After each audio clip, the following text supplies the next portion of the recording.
ಕೇಂದ್ರ ಸಚಿವ ಎಚ್ಡಿಕೆ ವಿರುದ್ಧ ಮೂಡ ಬಾಂಬ್ ಅನ್ನು ಸಿಡಿಸಿರೋದು ಸಿಎಂ ಸಿದ್ದರಾಮಯ್ಯ ಅವರು, ಅದು ಕೂಡ ದಾಖಲೆ ಸಮೇತ. ಕೇಂದ್ರ ಸಚಿವ ಎಚ್ಡಿ ಕುಮಾರಸ್ವಾಮಿ ಅವರ ವಿರುದ್ಧ ಮೂಡ ಬಾಂಬ್ ಅನ್ನು ಸಿಡಿಸಿದ್ದಾರೆ. ಪ್ರತ್ಯೇಕ ಮಾಧ್ಯಮ ಪ್ರಕಟಣೆಯನ್ನ ಹೊರಡಿಸಿದ್ದಾರೆ ಸಿಎಂ ಸಿದ್ದರಾಮಯ್ಯ. ಕುಮಾರಸ್ವಾಮಿ ಅವರ ಭೂ ಹಗರಣ ಅಂತ ಹೇಳಿ ಉಲ್ಲೇಖ ಕೂಡ ಮಾಡಲಾಗಿದೆ. ಎಚ್ಡಿಕೆ ಕುಟುಂಬದ ಆಸ್ತಿ ಪಾಸ್ತಿಗಳ ಬಗ್ಗೆ ನಾನು ಮಾತಾಡಲ್ಲ, ನನಗಷ್ಟೇ ಅಲ್ಲ ಇಲ್ಲಿರುವ ಯಾರಿಗೂ ಕೂಡ ಸಾಧ್ಯ ಇಲ್ಲ, ಯಾಕಂದ್ರೆ ಅವುಗಳ ಸಂಖ್ಯೆ ಎಷ್ಟು, ಆಳವೆಷ್ಟು ಹೇಳಕ್ಕೆ ಸಾಧ್ಯ ಇಲ್ಲ. ಸೈಟ್ಗಳ ಉದ್ದವೆಷ್ಟು ಅಂತ ತಿಳಿಯೋದು ಕೂಡ ಪ್ರಕಟಣೆ, ತಿಳಿಯದು ಅಂತ ಹೇಳಿ ಪ್ರಕಟಣೆಯನ್ನ ಹೊರಡಿಸಿರೋದು ಸಿದ್ದರಾಮಯ್ಯ ಅವರು.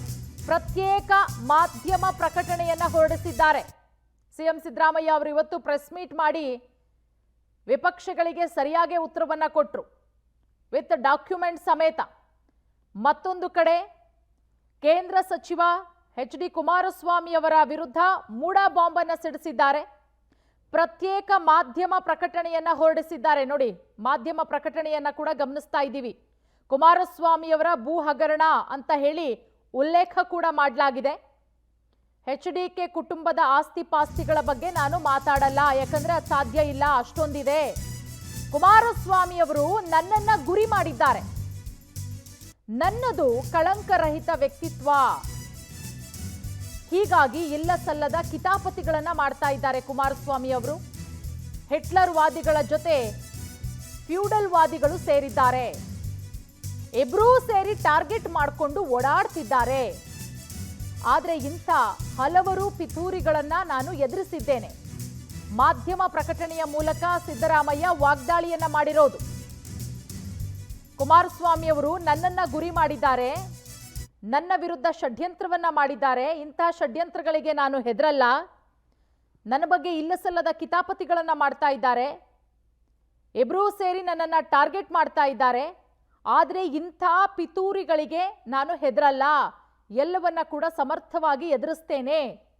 ಮಾಧ್ಯಮ ಪ್ರಕಟಣೆಯ ಮೂಲಕ ಸಿದ್ದರಾಮಯ್ಯ ವಾಗ್ದಾಳಿಯನ್ನ ನಡೆಸಿರೋದು. ಮತ್ತೊಂದು ಕಡೆ ಬಿಡದಿ ಬಳಿಯ ಕೇತಗಾನಹಳ್ಳಿ ಜಮೀನಿನ ವಿಚಾರ ಕೂಡ ಪ್ರಸ್ತಾಪ ಆಗುತ್ತೆ.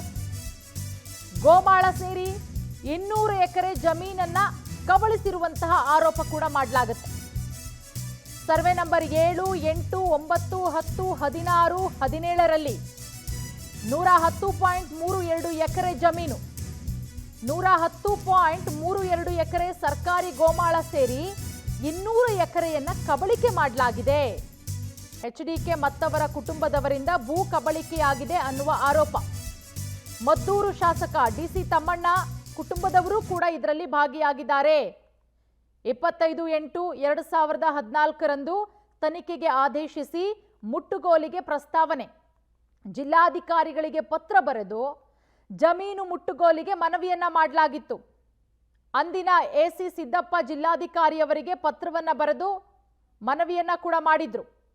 ನೋಡಿ, ಎಲ್ಲವನ್ನ ಕೂಡ ಇವತ್ತು ಸಿದ್ದರಾಮಯ್ಯ ಉಲ್ಲೇಖ ಮಾಡಿರೋದು. ಪ್ರತ್ಯೇಕ ಮಾಧ್ಯಮ ಪ್ರಕಟಣೆಯನ್ನ ಹೊರಡಿಸಿರೋದು. ಹಾಗೆ 2011ರಲ್ಲಿ ಜಿ ಮಾದೇಗೌಡರಿಂದ ಲೋಕಾಯುಕ್ತಕ್ಕೆ ದೂರು.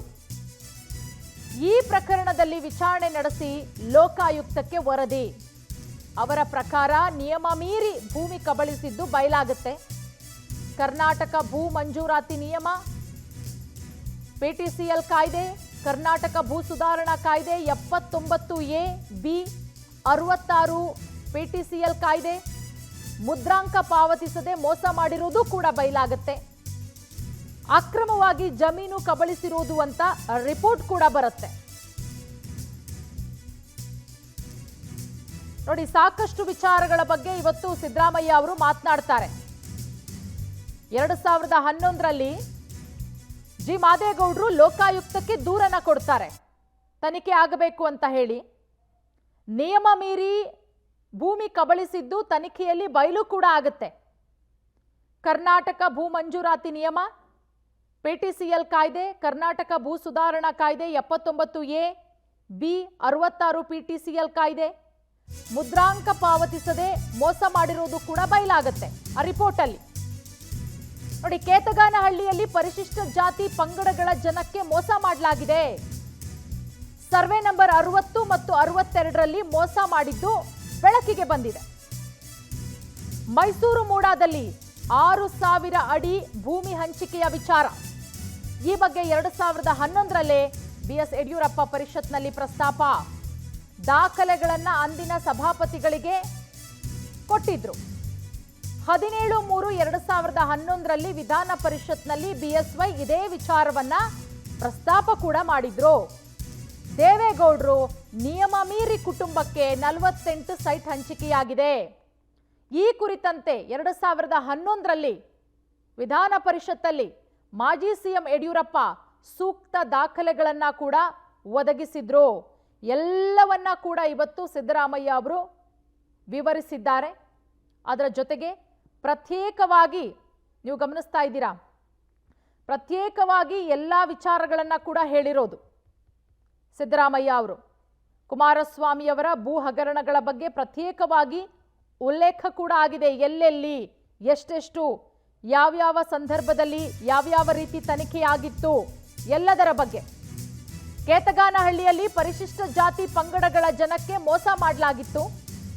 ಸರ್ವೆ ನಂಬರ್ 60 ಮತ್ತು 62ರಲ್ಲಿ ಮೋಸ ಮಾಡಿದ್ದು ಕೂಡ ಬೆಳಕಿಗೆ ಬಂದಿದೆ.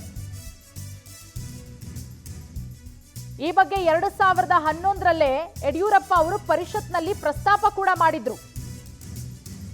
ಇದೆಲ್ಲದರ ಬಗ್ಗೆ 17/3/2011ರಲ್ಲಿ ವಿಧಾನ ಪರಿಷತ್ನಲ್ಲಿ ಯಡಿಯೂರಪ್ಪ ಅವರು ಪ್ರಸ್ತಾಪ ಮಾಡಿದ್ದು. ದೇವೇಗೌಡರು ನಿಯಮ ಮೀರಿ 48 ಸೈಟ್ಗಳನ್ನ ಮಾಡ್ಕೊಂಡಿದ್ದಾರೆ.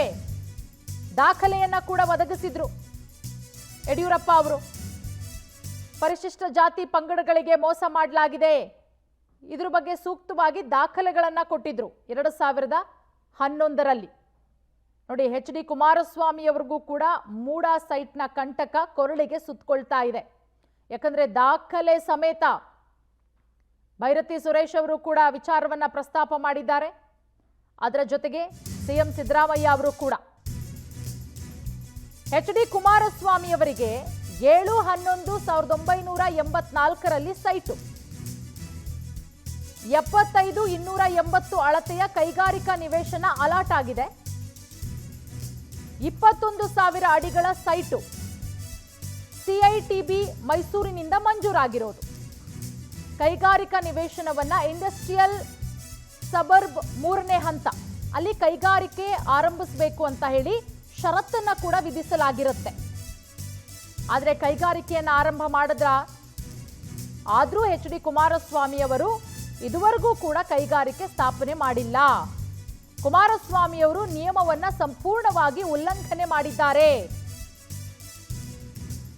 ನೋಡಿ, ಅದೇ ಜಾಗಕ್ಕೆ ಸಂಬಂಧಪಟ್ಟಂತೆ ವ್ಯಕ್ತಿಯೊಬ್ಬರು ಕೋರ್ಟ್ ಮೊರೆ ಹೋಗಿದ್ದು, ಸೊ ತಡೆಯಾಜ್ಞೆ ತಂದಿರೋದ್ರಿಂದ ಅಲ್ಲಿಗೆ ನಿಂತ್ಕೊಂಡಿದೆ. ಈಗ ಇಷ್ಟೆಲ್ಲ ಅಕ್ರಮವನ್ನ ಮಾಡಿ ಕುಮಾರಸ್ವಾಮಿ ಅವರು ಈಗ ವೇದಾಂತ ಮಾತಾಡೋದು, ಅವರೇ ಅಕ್ರಮದ ಗುಂಡಿಗೆ ಬಿದ್ದಿದ್ದಾರೆ, ಬೇರೆಯವರೆಲ್ಲ ಬಿದ್ದಿದ್ದಾರೆ ಅಂತ ಹೇಳಿ ಆರೋಪಗಳನ್ನ ಮಾಡ್ಕೊಂಡು ಓಡಾಡ್ತಿದ್ದಾರೆ.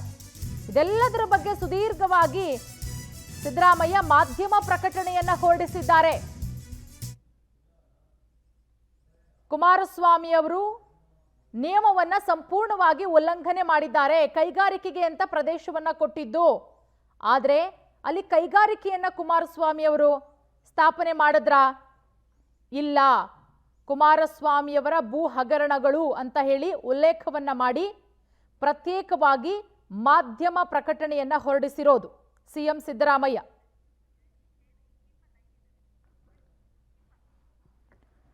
ಇದೆಲ್ಲದರ ಬಗ್ಗೆ ಮತ್ತಷ್ಟು ಮಾಹಿತಿ ಕೊಡ್ತಾರೆ ನಮ್ಮ ಪ್ರತಿನಿಧಿ ದೀಪಾ. ನಮ್ಮ ಜೊತೆಗೆ ನೇರ ಸಂಪರ್ಕಕ್ಕೆ ಜಾಯ್ನ್ ಆಗಿದ್ದಾರೆ. ದೀಪಾ, ಇವತ್ತು ಸುದೀರ್ಘವಾಗಿ ಸುದ್ದಿಗೋಷ್ಠಿಯನ್ನ ಮಾಡ್ತಾರೆ ಸಿಎಂ ಸಿದ್ದರಾಮಯ್ಯ ಅವರು. ಮತ್ತೊಂದು ಕಡೆ ಅವರ ಮೂಡಾ ಸೈಟ್ ವಿಚಾರ ಏನಿದೆ ಅದಕ್ಕೂ ಕೂಡ ಸ್ಪಷ್ಟನೆಯನ್ನ ಕೊಡ್ತಾರೆ. ಅದರ ಜೊತೆಗೆ ಕುಮಾರಸ್ವಾಮಿಯವರ ಬಗ್ಗೆ ಪ್ರತ್ಯೇಕವಾಗಿ ಒಂದಷ್ಟು ವಿಚಾರಗಳ ಬಗ್ಗೆ ಹೇಳೋದು. ಮತ್ತೊಂದು ಕಡೆ ಭೈರತಿ ಸುರೇಶ್ ಅವರು ದಾಖಲೆ ಸಮೇತ ಬಿಚ್ಚಿಟ್ಟಿದ್ದಾರೆ. ಸದ್ಯಕ್ಕೆ ಏನೆಲ್ಲ ವಿಚಾರಗಳ ಬಗ್ಗೆ ಪ್ರಸ್ತಾಪ ಮಾಡಿದ್ರು?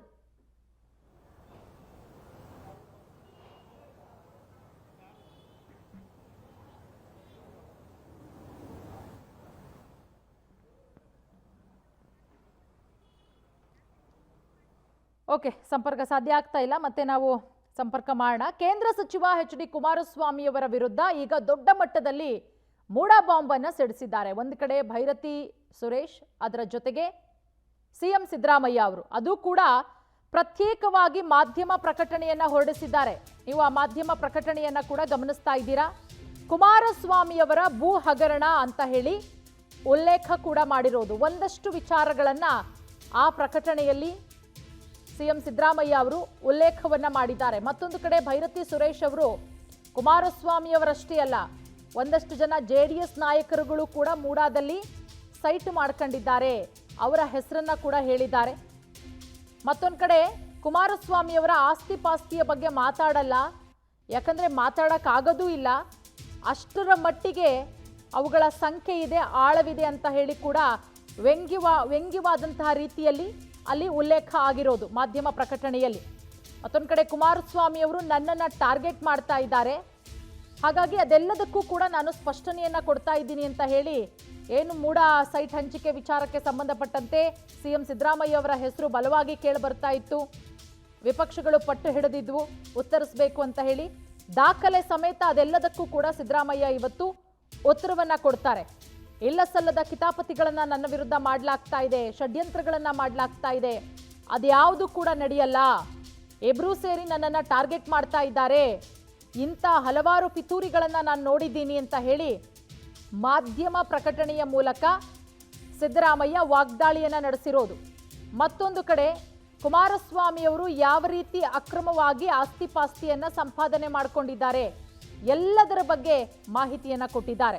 ಈ ಬಗ್ಗೆ ಮತ್ತಷ್ಟು ಮಾಹಿತಿ ಕೊಡ್ತಾರೆ. ಮತ್ತೊಮ್ಮೆ ಜಾಯಿನ್ ಆಗಿದ್ದಾರೆ ನಮ್ಮ ಪ್ರತಿನಿಧಿ ದೀಪಾ. ಪ್ರತ್ಯೇಕ ಮಾಧ್ಯಮ ಪ್ರಕಟಣೆಯನ್ನ ಹೊರಡಿಸಿದ್ದಾರೆ ಸಿಎಂ ಸಿದ್ದರಾಮಯ್ಯ ಅವರು. ಕುಮಾರಸ್ವಾಮಿಯವರ ಬಗ್ಗೆನೇ ಪ್ರತ್ಯೇಕ ಮಾಧ್ಯಮ ಪ್ರಕಟಣೆಯನ್ನ ಹೊರಡಿಸಿರೋದು. ಯಾವೆಲ್ಲ ಅಂಶಗಳು ಆ ಪ್ರಕಟಣೆಯಲ್ಲಿ ಉಲ್ಲೇಖ ಆಗಿದೆ ಅಂತ ದೀಪಾ? ಪೂರ್ಣಿಮಾ, ನಿಜ, ಹಿಂದೆಯಿಂದಲೂ ಅವರು ಬಿಡದಿ ತೋಟದ ಮನೆ ಹತ್ರ ಇರುವಂತಹ ಒಂದಿಷ್ಟು ಜಮೀನಾಗಿರಬಹುದು, ಜೊತೆಗೆ ಹಿಂದೆ ಸರ್ಕಾರದಲ್ಲಿದ್ದಂತಹ ಸಮಯದಲ್ಲಿ ಯಾವ್ಯಾವ ರೀತಿಯಾಗಿ ಒಂದಿಷ್ಟು ಜಮೀನುಗಳನ್ನ ಈ ಒಂದು ಖಾಲಿ ಜಮೀನಾಗಿರಬಹುದು ಅಥವಾ ಗೋಮಾಳ ಜಮೀನಾಗಿರಬಹುದು ಯಾವ ರೀತಿಯಾಗಿ ಅವರು ವಶಪಡಿಸ್ಕೊಂಡಿದ್ರು, ಅಂದ್ರೆ ಸ್ವಾಧೀನಪಡಿಸ್ಕೊಂಡಿದ್ರು ಅನ್ನುವಂತಹ ನಿಟ್ಟಿನಲ್ಲಿ ಪ್ರತ್ಯೇಕವಾದಂತಹ ಒಂದಿಷ್ಟು ಮಾಹಿತಿಯನ್ನ ಇವತ್ತು ಅಂದ್ರೆ ಪತ್ರಿಕಾ ಪ್ರಕಟಣೆಯನ್ನ ಸಿಎಂ ಸಿದ್ದರಾಮಯ್ಯ ಹೊರಡಿಸಿರುವಂತದ್ದು. ಇವತ್ತು ಮೂಡಾ ಹಗರಣ ಕುರಿತು ಒಂದು ಸುದ್ದಿಗೋಷ್ಠಿ ನಡೆಸುವಂತಹ ಸಂದರ್ಭದಲ್ಲೂ ಕೂಡ ಯಾರ್ಯಾರು ಅಕ್ರಮವಾಗಿ ಅಲ್ಲದೆ ಹೋದ್ರೂ ಕೂಡ ಹೆಚ್ಚುವರಿ ನಿವೇಶನ ಅಂದ್ರೆ ಇರುವಂತಹ ಜಮೀನನ್ನ ಹೊರತುಪಡಿಸಿ ಬದಲಿ ನಿವೇಶನಗಳನ್ನ ಯಾರು ಕೇಳಿದ್ರು ಅನ್ನುವಂತಹ ಮಾಹಿತಿಯನ್ನು ಕೊಡೋದ್ರ ಜೊತೆಗೆ JDSನ ಒಂದಿಷ್ಟು ನಾಯಕರ ಪಟ್ಟಿಯನ್ನು ಕೂಡ ಇವತ್ತು ಸಿಎಂ ಸಿದ್ದರಾಮಯ್ಯನವರು ಹೇಳಿದ್ರು. ಅದರ ಜೊತೆಗೆ ಪ್ರತ್ಯೇಕವಾದಂತಹ ಒಂದು ಪತ್ರಿಕಾ ಪ್ರಕಟಣೆಯನ್ನು ಕೂಡ ಹೊರಡಿಸಿದ್ರು. ಪ್ರಮುಖವಾಗಿ ಕುಮಾರಸ್ವಾಮಿ ಅವರ ಮೇಲೆ ಆರೋಪಗಳನ್ನ ಇದೀಗ ಮಾಡಿರುವಂತದ್ದು. ಅಷ್ಟೇ ಅಲ್ಲ, ಕುಮಾರಸ್ವಾಮಿ ಅವರ ಆಸ್ತಿ ಎಷ್ಟು ಅಗಲ ಇದೆ, ಎಷ್ಟು ಉದ್ದ ಇದೆ ಅನ್ನುವಂತಹದ್ದು ಯಾರಿಂದಲೂ ಕೂಡ ಕಂಡುಹಿಡಿಯೋದಕ್ಕೆ ಸಾಧ್ಯ ಆಗೋದಿಲ್ಲ ಅನ್ನುವಂತಹ ಮಾತನ್ನ ಹೇಳಿರೋದನ್ನ ನೋಡಿದ್ರೆ ನೇರವಾಗಿ ಇವರು ಕೂಡ ಅಕ್ರಮವಾಗಿ ಒಂದಿಷ್ಟು ಜಮೀನನ್ನ ಸ್ವಾಧೀನಪಡಿಸಿಕೊಂಡಿದ್ದಾರೆ ಅನ್ನುವಂತಹ ನೇರವಾದಂತಹ ಆರೋಪವನ್ನ ಮಾಡಿರುವಂತದ್ದು. ಹಾಗಾಗಿ ಎಲ್ಲೋ ಒಂದು ಕಡೆ ಮೂಡಾ ಹಗರಣ ಸಿಎಂ ಕುಟುಂಬಕ್ಕೆ ಸಂಬಂಧಪಟ್ಟಿದ್ದಂತಹ ಒಂದಿಷ್ಟು ಜಮೀನು ವಿಚಾರವಾಗಿ, ನಿವೇಶನಗಳ ವಿಚಾರವಾಗಿ ಕೇಳಿ ಬಂದಿರೋದ್ರ ಬೆನ್ನಲ್ಲೇ ಇದೀಗ ಸ್ಪಷ್ಟನೆ ಕೊಡುವುದರ ಜೊತೆಗೆ ಕುಮಾರಸ್ವಾಮಿಯವರು ಸೇರಿದಂತೆ JDSನ ಒಂದಿಷ್ಟು ನಾಯಕರ ಮೇಲೆ ಸಿಎಂ ಸಿದ್ದರಾಮಯ್ಯ ಇವತ್ತು ಆರೋಪಗಳನ್ನು ಕೂಡ ಮಾಡಿದ್ದಾರೆ. ಪೂರ್ಣಿಮಾ, ಎಸ್, ಅದರ ಜೊತೆಗೆ ಮತ್ತೊಂದು ಕಡೆ ಭೈರತಿ ಸುರೇಶ್ ಅವರು ದಾಖಲೆ ಸಮೇತ ಒಂದಷ್ಟು ಆರೋಪಗಳನ್ನ ಮಾಡ್ತಾರೆ. ಕುಮಾರಸ್ವಾಮಿಯವರ ಜೊತೆಗೆ JDSನ ಮತ್ತೊಂದಿಷ್ಟು ನಾಯಕರುಗಳಿಗೂ ಕೂಡ ಸೈಟ್ ಹೋಗಿದೆ ಅಂತ ಹೇಳಿ ಯಾರೆಲ್ಲ ಹೆಸರುಗಳನ್ನ ಉಲ್ಲೇಖ ಮಾಡಲಾಗಿದೆ ದೀಪಾ, ಮತ್ತೆ ಎಷ್ಟೆಷ್ಟು ಸೈಟ್ಗಳು ಅಲಾಟ್ ಆಗಿದೆ ಅಂತ ಹೇಳಿ? ಪೂರ್ಣಿಮಾ, ನಿಜ, ಅಂದ್ರೆ ಬದಲಿ ನಿವೇಶನಗಳನ್ನ ಕೇವಲ ಸಿಎಂ ಸಿದ್ದರಾಮಯ್ಯನವರ ಪತ್ನಿ ಅಷ್ಟೇ ಪಡೆದಿಲ್ಲ, ಬದಲಾಗಿ JDSನ ಒಂದಿಷ್ಟು ನಾಯಕರುಗಳಿಗೂ ಕೂಡ ಬದಲಿ ನಿವೇಶನ ಅಂದ್ರೆ ಆ ಒಂದು ಮೂಡಾ ಏನು ಅಭಿವೃದ್ಧಿ ಪ್ರಾಧಿಕಾರ ಇದೆ ಅಲ್ಲಿ ಒಂದಿಷ್ಟು ಬದಲಿ ನಿವೇಶನಗಳನ್ನ JDS ನಾಯಕರು ಕೂಡ ಪಡೆದುಕೊಂಡಿದ್ದಾರೆ. ಆದ್ರೆ ಇದೀಗ ಅವರು ನಮ್ಮ ಮೇಲೆ ಮುಗಿಬೀಳ್ತಿದ್ದಾರೆ ಅನ್ನುವಂತಹ ಮಾತನ್ನ ಹೇಳಿದ್ರು. ಪ್ರಮುಖವಾಗಿ H. ವಿಶ್ವನಾಥ್, ಸಾರಾ ಮಹೇಶ್, ಜೊತೆಗೆ GT ದೇವೇಗೌಡರು ಅಷ್ಟೇ ಅಲ್ಲ MLC ಮಂಜೇಗೌಡ, ಹೀಗೆ ಅನೇಕರಿಗೂ ಕೂಡ ಬದಲಿ ನಿವೇಶನಗಳನ್ನ ಮೂಡ ಕೊಟ್ಟಿದೆ. ಅಂದ್ರೆ ಸ್ವಾಧೀನಪಡಿಸಿಕೊಂಡಂತಹ ಜಮೀನುಗಳಲ್ಲಿ ಇವರು ಮೂಡ ಇವರಿಗೆ ತಿಳಿಸದೆ ಒಂದಿಷ್ಟು ಅವರ ಜಮೀನುಗಳನ್ನ ಸ್ವಾಧೀನಪಡಿಸಿಕೊಂಡ ಬಳಿಕ ಅರ್ಜಿಯನ್ನ ಹಾಕಿದವರಿಗೂ ಕೂಡ ಬದಲಿ ನಿವೇಶನಗಳನ್ನ ಕೊಟ್ಟಿದೆ. ಆದ್ರೆ ಬದಲಿ ನಿವೇಶನಗಳನ್ನ ಅವ್ರು ತೆಗೆದುಕೊಂಡಿದ್ರು ಕೂಡ CM ಸಿದ್ದರಾಮಯ್ಯ ಅವರ ಕುಟುಂಬದ ಮೇಲೆ ಇದೀಗ ಮತ್ತೊಮ್ಮೆ ಆರೋಪವನ್ನ ಮಾಡ್ತಿದ್ದಾರೆ ಅನ್ನುವಂತಹದ್ದು ಅವರ ವಾದ. ಹಾಗಾಗಿ ಇದೆಲ್ಲದೂ ಕೂಡ ತನಿಖೆಯಿಂದ ಆಚೆ ಬರಬೇಕು. ಬದಲಿ ನಿವೇಶನ ಪಡೆದಿರೋದು ಕೂಡ ತನಿಖೆಗೆ ಒಳಪಡುತ್ತೆ. ಹಾಗಾಗಿ ತನಿಖೆಯ ಬಳಿಕ ಯಾರಿಗೆ ನಿಜವಾಗಿಯೂ 50-50 ಒಂದಿಷ್ಟು ಅನುಪಾತದಲ್ಲೇ ಹೋಗಿದ್ಯಾ ಅಥವಾ ಅವರು ಕೊಟ್ಟಂತಹ ಜಮೀನಿನ ಬದಲಾಗಿ ಕೊಟ್ಟಿರುವಂತಹ ನಿವೇಶನಗಳಿಗೆ ಅತಿ ಹೆಚ್ಚು ರೇಟ್ ಆ ಒಂದು ಜಾಗದಲ್ಲಿದೆಯಾ, ಎಲ್ಲವೂ ಕೂಡ ತನಿಖೆಯಿಂದ ಆಚೆ ಬರಬೇಕು. ಆದ್ರೆ ಇದರಲ್ಲಿ JDSನವರು ಕೂಡ ಇದ್ದಾರೆ ಅನ್ನುವಂತಹದನ್ನ ಇವತ್ತಿನ ಸುದ್ದಿಗೋಷ್ಠಿಯಲ್ಲಿ ತಿಳಿಸಿರುವಂತದ್ದು. ಪೂರ್ಣಿಮಾ.